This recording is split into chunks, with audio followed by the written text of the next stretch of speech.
Hello, hello. Back with a little day drinking here. Very excited. I've got one of my heroes. Heroes in terms of people I really respect, have been following for years in our portfolio. And Senor Gonzalez should be with us soon, I assume. It's really cool for him to join us. He's got a lot of experience making and selling tequila, and I think everybody can agree that he's responsible for some of the best tequilas we've ever sold and enjoyed. What's going on with my system here? Hopefully this will figure itself out shortly. Let's see. I'm going to go ahead and invite him over. Oh, Ray, thank you so much. You're the best. Thanks for coming, bud. Cheers. Here we go.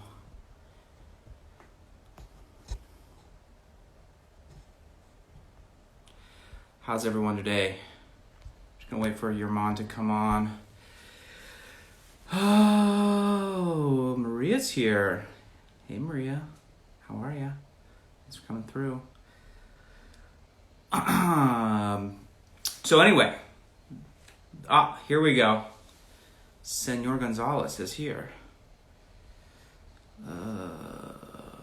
Tears. There we go.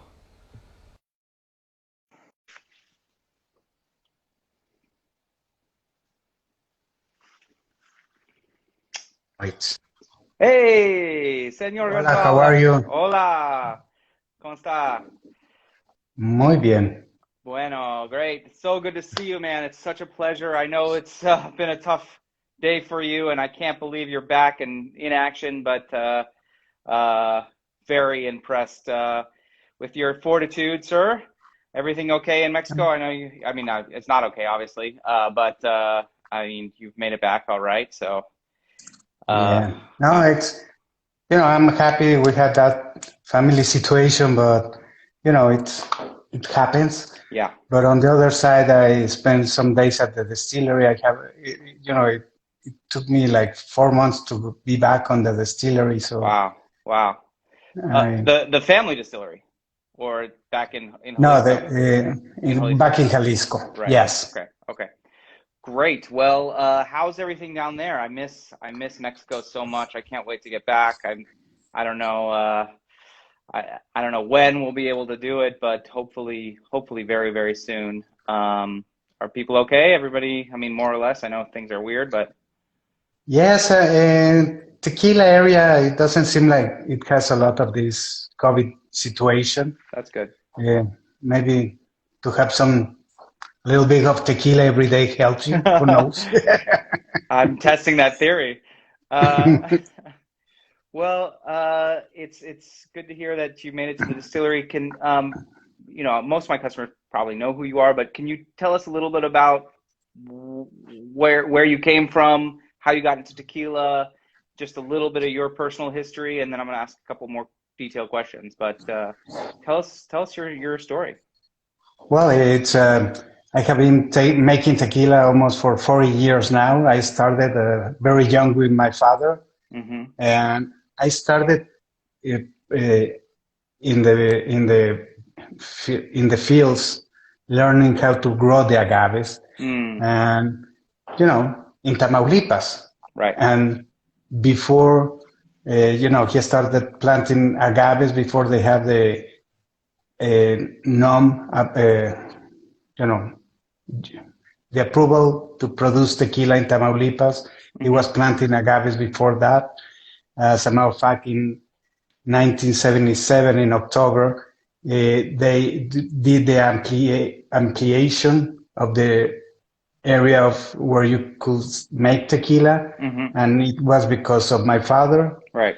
All my learning is from my father how to age tequila in good old used Scotch whiskey barrels comes from him. Right. And he made the first super premium tequila to arrive to the United States back in '83. Huichinaco brand. Right. And, I worked with him for many years. But, when my father wasn't with us anymore, I was in charge of the company, but we are a big family, and I wanted to open my own things. So after being the only tequilero in Tamaulipas, I moved to Tequila with my friend Enrique Fonseca, who was very nice, good friend who gave me the keys of his distillery to produce my own. Wow. And I started a new brand with Cheers of Llorona. Great. Well, and here it is. It's one that we're proud to put on our shelves. And one thing people know about me is that I am super picky about aged tequila. I think I don't get the point of doing all the work and then have it come out and taste like cognac or taste like anything but tequila. And that's one thing that you, I think, espouse and is so important in all your products, is that the agave always is present there, even with all, obviously, this incredible nuance and complexity that the wood brings. Can you tell us a little bit about how you developed this with Enrique, or was it just a singular sort of idea that okay, here is my vision of what I want this to be, or is there a lot of experimentation? How did it work? Well, it had. I started experimenting in 2009 with different barrels, but sorry. No.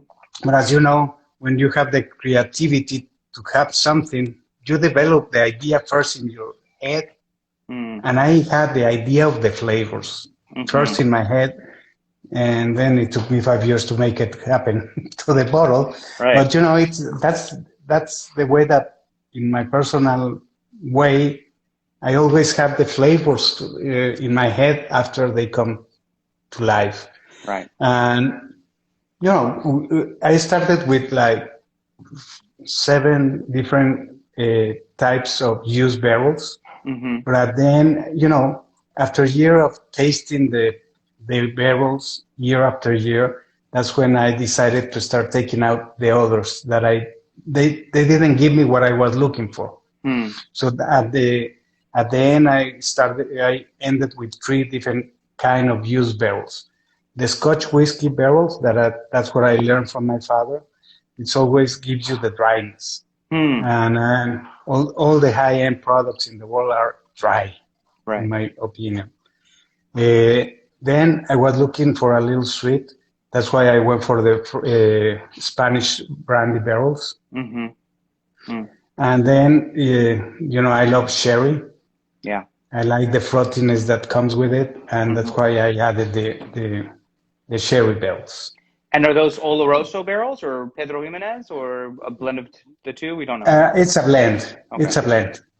I like the Montillas also. Yeah. All right. It's not just one brand of barrels that I bring from. You have to have good eye for barrels. Yeah. Well, and go ahead. Sorry. Go ahead. But the main thing is that, and this was told by my father, if you're going to make a tequila, even if it's a 10-year-old, never lose the element. Never lose who we are. We are agave. Yes. And that's why I always look never to lose the agave flavors. When we love you for that, because that's why I drink tequila. I love that flavor, and it took a trip to Jalisco to really understand why I loved it so much. Not only because experiencing the place and the people and all this stuff, but just walking into a distillery while they're roasting the agave, seeing the plants, and you're like, this plant is magical. There is no reason. This is a huge problem in tequila right now. There's no reason why we should strip it of its character, when that's really all that it has. I mean, that's sugar. You can make rum with anything. I mean, if you're just going to take sugar and ferment it, who cares? It doesn't matter. But I think it's so important to stick to those principles. One question or point I wanted to make is that you are the master distiller of this tequila. You work with Enrique at his excellent distillery in the lowlands. But in fact, you're more than a distiller here. When we think of a distiller, that's a technical.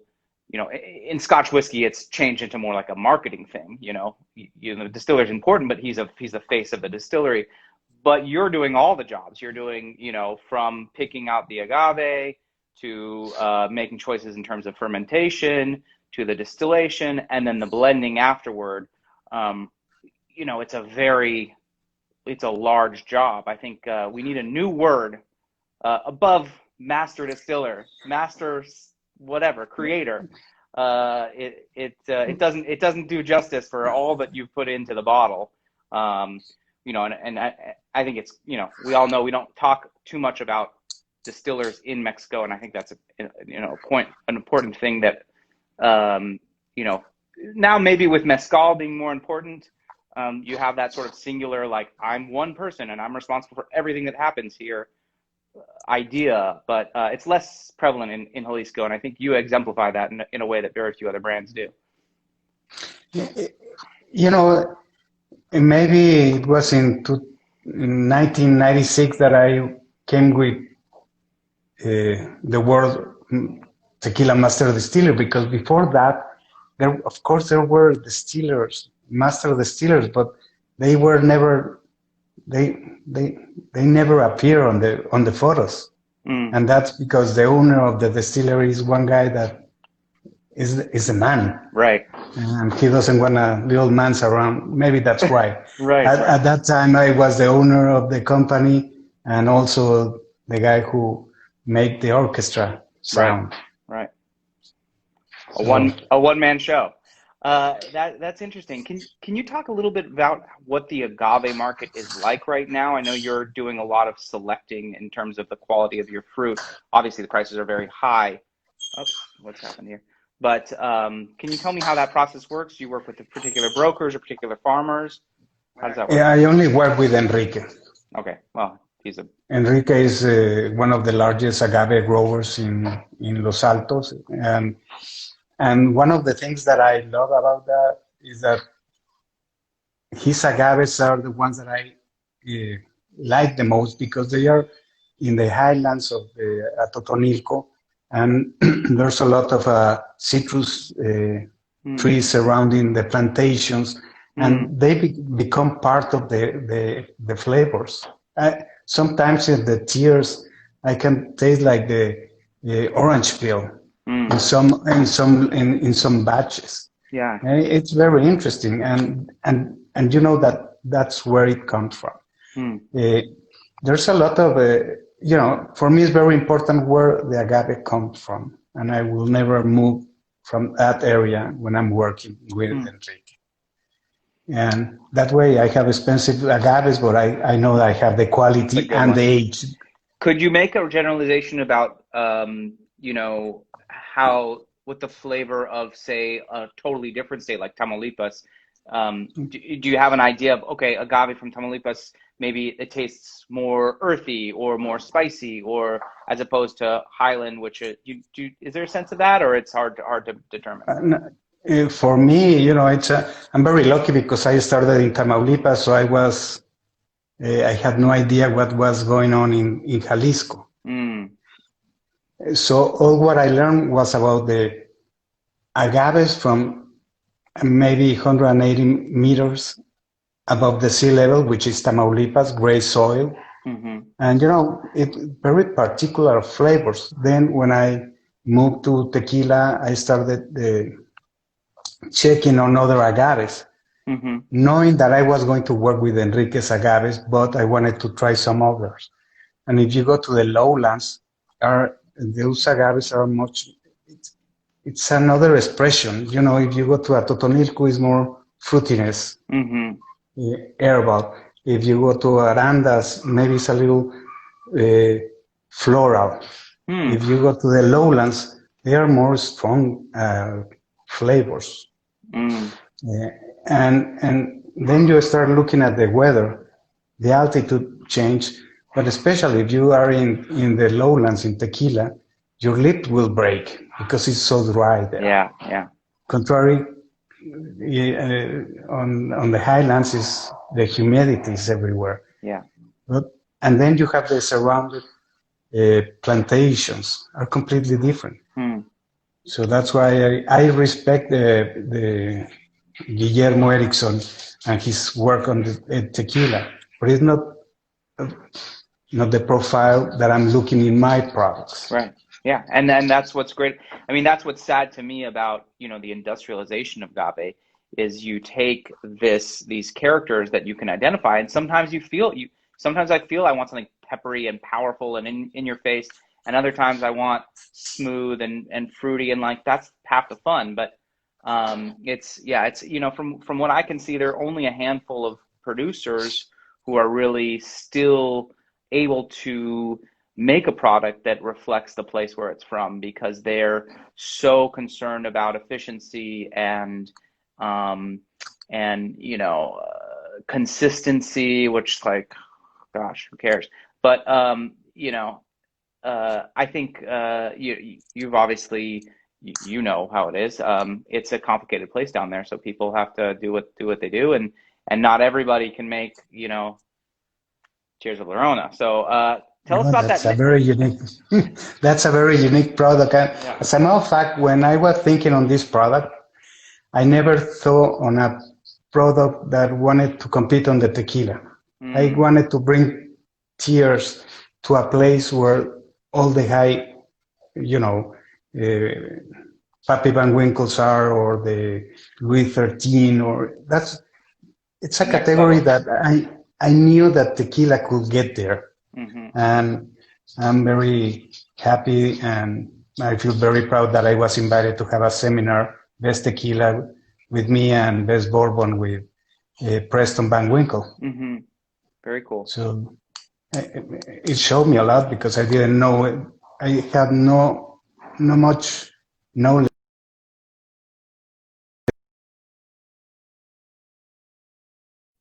Sorry, back. That is your mom? So we got a question from the people. Is your mom behind any other products out of the NOM 1146? You do produce another brand. Yes, it's T1 Tequila. T1. And of course, that distillery makes lots of different products. Can you tell us a little bit about the production at the distillery? Like what is the process? I know Enrique has you know, steel autoclaves, but they're done quite differently than many of the more modern distilleries. You're not using pressure to roast, I think, or is that correct? Or no. It's, you know, when I do my products, is I have my own time. Mm-hmm. You know, and I do it the way that I was learned by my father. That's the real thing. Mm-hmm. You know, I do a very slow cooking for Mm-hmm. 20 to 24 hours, Mm-hmm. low temperature, just to get the most of the agaves. In the extraction, I will add as much water as possible. I don't want to squeeze the juice of the agave. I want to wash the sugar out of the fibers.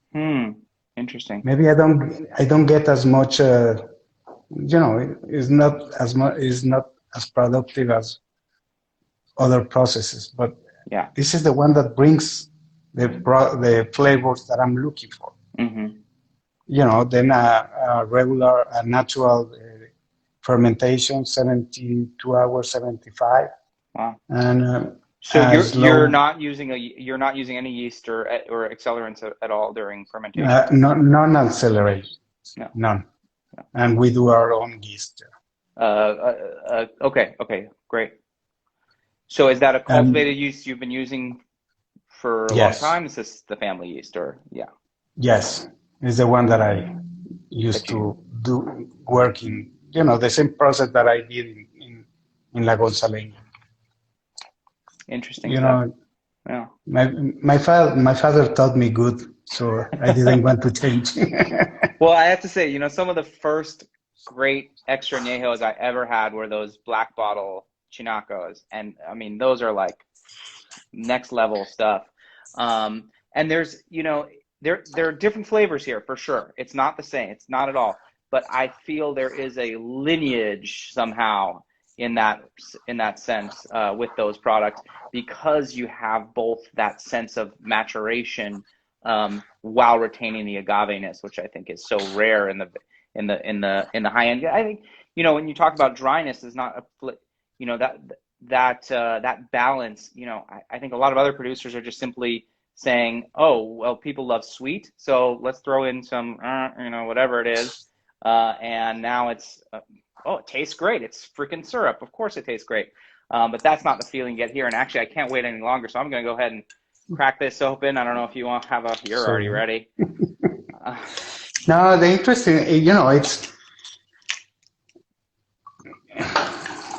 I don't know if I'm going to make people happy, but I believe that tequila is such a wonderful spirit that you don't have to add things that are not natural. Yeah. You know, like cinnamon or some elements. The blancos will never have a vanilla flavor. Yeah. And I don't get it either. I don't need anything else from these. And you know, the first thing you know is, you know, which is so unusual for an extra-anejo like this. So, you know, this is an old tequila. This is not fresh stuff. This has been in the barrel for a long time. But first nosing is agave. We already get it right up top. What are your thoughts about the new additive-free labels that will be offered? I haven't heard about this. What is this? I'm not sure about that. Can we get this in a cask strength? Well, it is already higher proof slightly. I imagine. Do you know what barrel? What proof is this going into barrel at? It's around 48.5. Oh, so you're starting very low. Yes. Well, some of the things that I see in the industry is that if the law allows you to be 55, I'm going to put it at 55. But just because the alcohol content, you have to, my personal opinion, if I'm going to go for something super high, I need so much agave on the other side to maintain the balance. And, you know, that's one of the things. That's why I prefer, let's put it, okay. I have seen since Chinaco Emperador and Chinaco Negro that you can have your barrel at 50 and it tastes good, but if you add the water, the minerals that come on the water added to the tequila, it will open more flavors. That's why I went all the way to 43, because I could add more water, more flavors, and that was in the point where all the richness, or the most richness of this product, retaining texture there. Yes. So you're starting at a little lower proof than normal for aging, right? 48.5. And how much proof are you losing naturally over the 5 years? Is it not too much? Not too much. Stays pretty high. Yes, I lose some, an average of 6% each year. By volume? By volume. Okay. But you're keeping a pretty consistent alcohol level? Yes. Okay. So the evaporation is quite high, but you have consistent alcohol level. It's quite a dry climate, so I imagine, you know, you're losing pretty high levels in terms of volume. Is the aging static, or is it? Are we doing some blending across barrels, or no? They're just into the barrel, and then blending is only done during finishing, and then a slow sort of addition of water to get down to 43. You must have not to add this is a splash of water, basically. Yes. It would be, of course, at that point, we would be using a distilled water or reverse RO water, or is it? The water is very important. Yeah. You know, in all the processes. Yeah. For example, in Chinaco, the water for all the process was very thick water. Mm. But the one that I used to use for dilution was a very light water. So, But all these minerals add. yeah, they add flavor, they change things. Yes. We have someone asking, do you feel like the T1 Sensacional extra-anejo is similar to Tears, or is it a very different product? No, I think it's a very different product. It's a product that was only aged on used Scotch whiskey barrels. So it has one line of the Tears, but doesn't have the other element. Two. Yeah, it's different. Cool. Well, Salud. Salud. This is gorgeous. We're so happy to have this in our store, and it's not a large production thing. So every time it comes in, I scramble to get some, but it's really wonderful stuff. I know you've got a lot going on, and I've gotten most of my questions out of the way, but does anybody else who's watching, which style of Scotch barrels are used? That's a good question. That's not a question that we're going to answer today. One of the things that is very interesting, tasting this product, which is the same low batch that you have, because I think you have the nut batch. Batch number is? No, it doesn't have. It's a nut on the red of the flag. Ah, yeah, nut. Yes. That's the nut. It's a little drier compared to the batch that we are going to start bottling in the next week. But I like this a lot. Yeah, it changes. Of course, it's a small batch product. How many do you usually bottle at a time? Is it just a couple barrels, I imagine, right? No, now because I'm working, I have been increasing my production year after year. No, we are doing a little more than that, but it's still a small production product. And I don't know, I mean, just guessing flavor-wise, it's a total guess, not to put you on the spot, but it doesn't seem like we're using Lafroig barrels here. It's not, or if they are peated whiskey barrels, it's not. So, we're talking, classic Highland Speyside style, I imagine. Because it will combine with the agaves from the Highlands, but not because of the Highlands, because of the herbal fruity flavors that you can get. Right. I think that's a way to combine. And when you're talking Scotch barrels, you're talking American oak, right? We're talking, or no, we don't know. That's a good question, because I don't know where they started. Right. At the first. So it's a combine of, I always say that I always like to bring a lot of spirits into my bottles. Cool.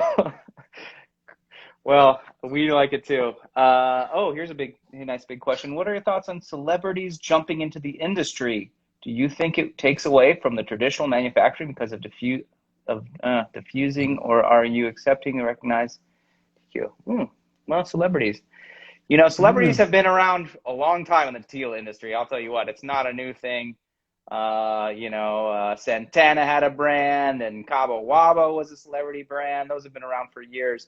I'm not sure that the new phase, everybody wants to be George Clooney, but but nobody. It doesn't happen twice. You could say that about any of his. Everybody wants to, get paid $100 million to wear a watch in Japan, but it's not going to happen. So, I mean, would you have a comment on that? I'm sorry to take you over that question, but. It's a business. Yeah. And whoever wants to put money on the business is good.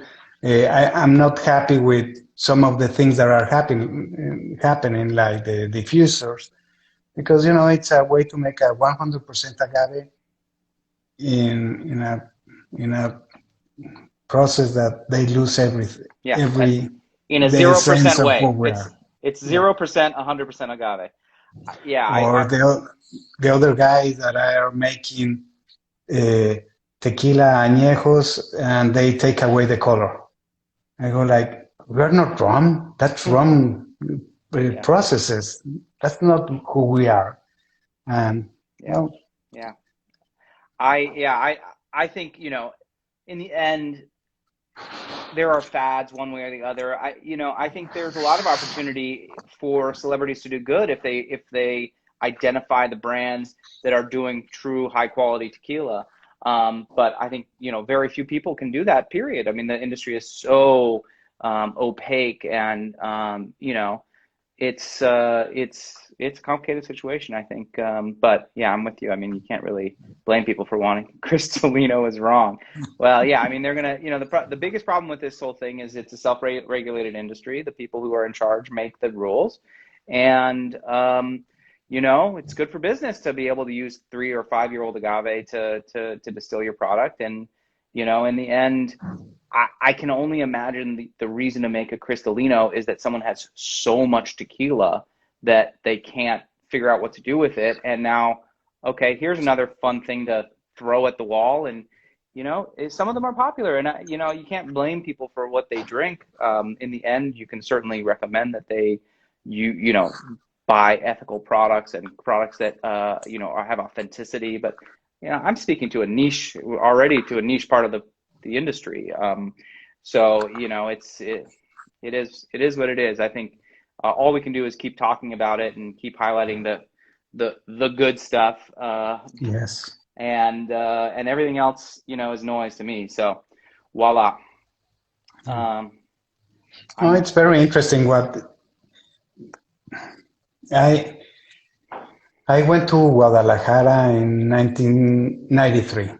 All the tequila industry exported that year $70 million. When Mixto was the number one seller. Mm-hmm. The 100% was like almost nothing at that time. Now the industry sells billions of dollars. And now the 100% agave is above 65% of whatever is drinking in the United States. The good thing is, what I always say, it's Americans are drinking much better tequila than Mexicans. Because in Mexico, by law, you can sell tequilas at 35%. Most of the tequilas now in Mexico are 35 or 38%. Personally, I don't believe in a 100% agave that is lower of 40% because of the balance of flavors. Mm-hmm. And Americans, all the tequila has to be at least 40%. And, it's about flavors, how to balance it. Yeah. Coffee Cup Whiskey asks, the not batch, how does it rank in comparison to the other batches? I think quality-wise, it's always great across the board. Senor Gonzalez noted that this batch is a bit drier than the subsequent batch, which, what the image will be for the next batch? Yeah, I love it. It's called the barrels. The barrels. Okay, beautiful. I'm gonna have to add the batch to the. You should get your suppliers to add the batch to the SKU, because that people love that stuff. We're all about small batches. People want to collect them all. So very, very exciting stuff. So the next one will be a little sweeter for whatever reason. We had a little barrels, a little more of the PX creeping in there or something like that. Yeah, sometimes you add a little more of the branding. It's. I always say, Cheers will always have the same highway of flavors with different carbs, and that's I was a little sentimental the other day, so I wanted more sugar. Oh yeah, well yeah, and I think that's part of the fun. Like it doesn't need to be the same every single time you pick it up. It's this is an industrial product. These can fluctuate, and that's, I mean, if it was the same, what's the point in putting the thing on the batch? I mean, it's silly. So beautiful. Well, gracias, señor. What an Salud, amigo. Salud. I can't wait to see you in Jalisco, at the distillery, or in Guadalajara, wherever it will be. If not in Hollywood, anytime you're welcome. Please come by. Yes. And I need to start flying again. You and me both. I can't wait. Hopefully we can get that together one of these days. Come on, America. Put your mask on. So very good. What a pleasure. We're so excited to be selling this. Tears of the Llorona. Thank you very much. In stock right now. And until next time, be very well. Thank you. Stay Thank safe. you, everyone. Bye-bye. Bye.